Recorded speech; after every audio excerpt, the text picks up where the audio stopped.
money, a second one to keep you physically fit, and a third to allow you to be creative. Whatever ideology you subscribe to, work is a reality of life. Some work is more joyous than others. So today, Andy is going to tell you why you should quit. Why you should quit, Andy.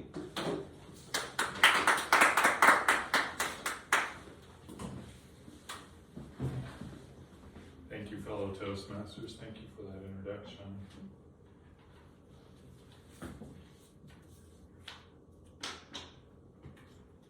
A recent survey on onepoll.us showed that 50% of employees have a resignation letter drafted and saved.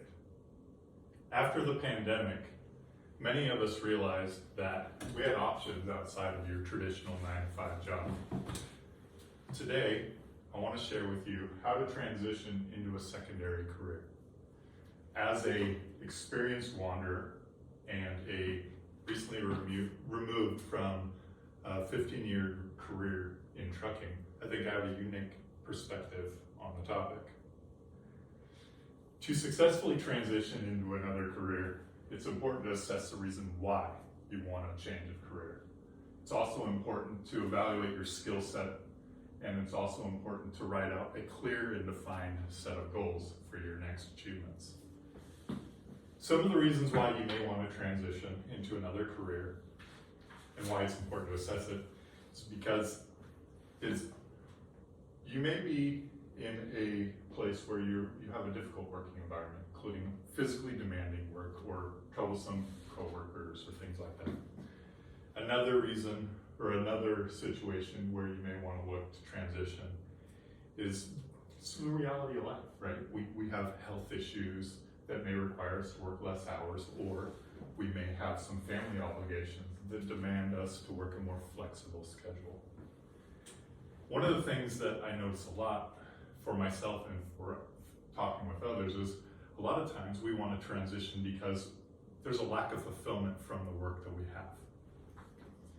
Now, fulfillment and purpose in your work is important because without it, you just tend to get bored.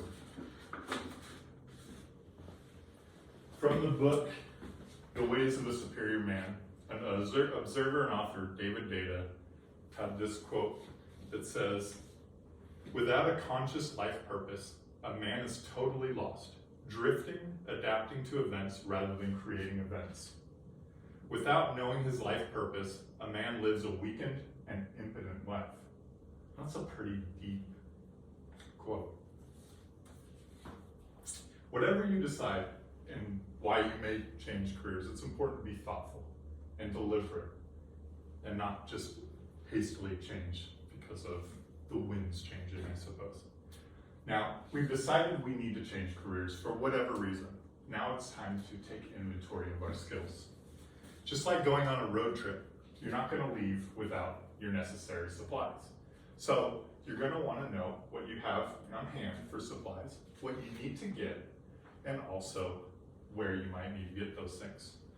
Looking at our inventory, we might think of our education, our work experience, our network, our connections, and our skill set. Now, a study from LinkedIn showed that 57% of employers value soft skills compared to hard skills. Soft skills include things such as interpersonal skills, communication skills, collaboration skills, problem solving, and leadership. Next, once we've realized what skills we do have, it's important to take those and match them to the things that we want to go do. A lot of the things we have now, we can take into another career, such as leadership and collaboration will always be valuable. The last thing, we may need to go back to school. We may need to look for additional work experience, maybe taking a side step to get experience for a higher position, or we may need to broaden our connections and open up our network. Whatever we need to add, there's a cost benefit to it, right? If we're going to add thousands of dollars in education costs, to whatever career you end up going into, better be worth it.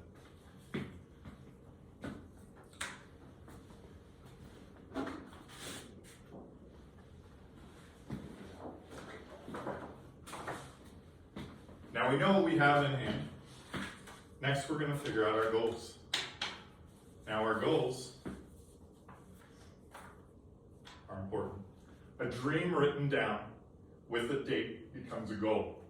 A goal broken down into steps becomes a plan. And a plan backed by action, well, that becomes reality. It's important when we're talking about our goals that they're not just vague. Writing, putting down to the world, I want to be a great writer. Well, that's just a dream. Whereas saying, by the end of 2024, I will publish a novel.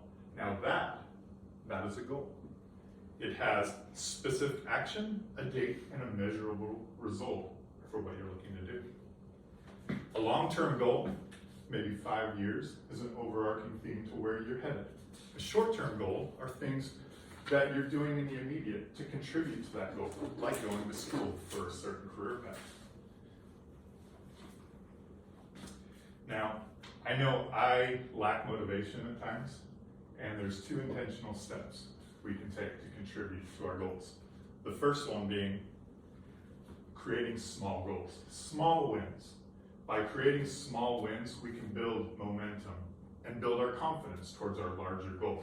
You're not going to jump into climbing Mount Everest when you first need to go climb your local mountain.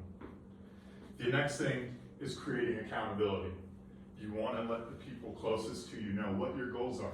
Have them check in on you. Have them give you words of advice, and have them push back on your excuses.